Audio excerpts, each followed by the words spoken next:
तो आज की वीडियो में मैं एक ऐसी स्टोरी एक्सप्लेन करने वाला हूं जहां एक लड़का मरने के बाद डॉग बनकर वापस आता है और शौक तब लगता है जब उसकी क्रश उसे अपना पेट बना लेती है। स्टोरी के मेन कैरेक्टर का नाम है हरुमी।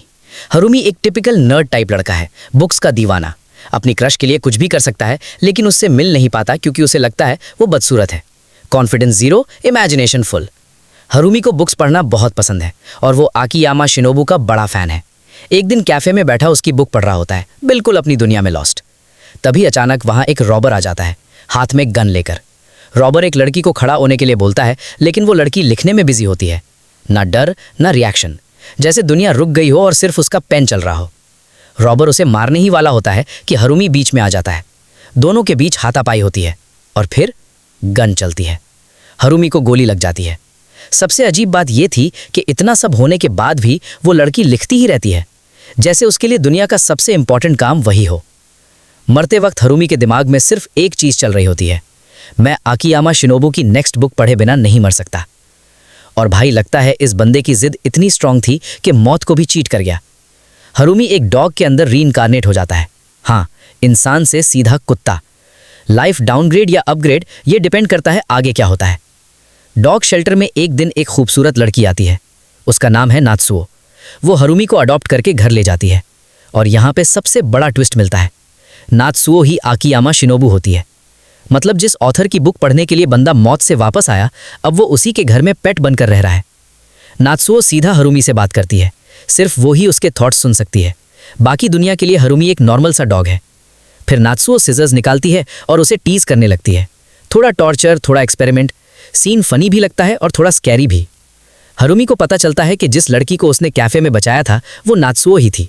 मतलब जिसकी वजह से वो मरा उसी के साथ रह रहा है और ऊपर से वो उसकी फेवरेट ऑथर भी है, ड्रीम भी, नाइटमेयर भी। हरुमी पूछता है तुम अपनी नेक्स्ट बुक कब लिखोगी? नात्सुओ कहती है एक बुक लिखने के लिए इमोशंस को कंट्रोल करना पड़ता है और नॉर्मल लोगों से अलग सोचना पड़ता है। हरुमी धीरे धीरे अपनी डॉग वाली लाइफ अडॉप्ट कर लेता है। वो नात्सुओ को ऑब्जर्व करता है और रियलाइज करता है कि वो बहुत इंटेलिजेंट है, हर सिचुएशन को कामली एनालाइज करती है। फिर एक दिन नात्सुओ उसे उसके पुराने घर ले जाती है और बताती है कि तुम्हारा किलर तुम्हारे ही घर में रह रहा है। बाहर निकलते ही उन्हें किलर मिल जाता है। किलर हरुमी को देखकर भागने लगता है। नात्सुओ और हरुमी उसका पीछा करते हैं। किलर भागते भागते ब्रिज पर पहुंच जाता है। वहां वो नात्सुओ पर अटैक करता है। नात्सुओ पंच मारती है लेकिन उस पर कोई असर नहीं होता। किलर उसे जोर से धक्का देता है और वो गिर जाती है। हरुमी घबरा जाता है लेकिन तभी किलर आकियामा शिनोबू की बुक निकालता है। ये देखकर नात्सुओ खुश हो जाती है। किलर कहता है अब मैं तुम्हें खत्म कर दूंगा। हरुमी कहता है लगता है ये भी तुम्हारा फैन है।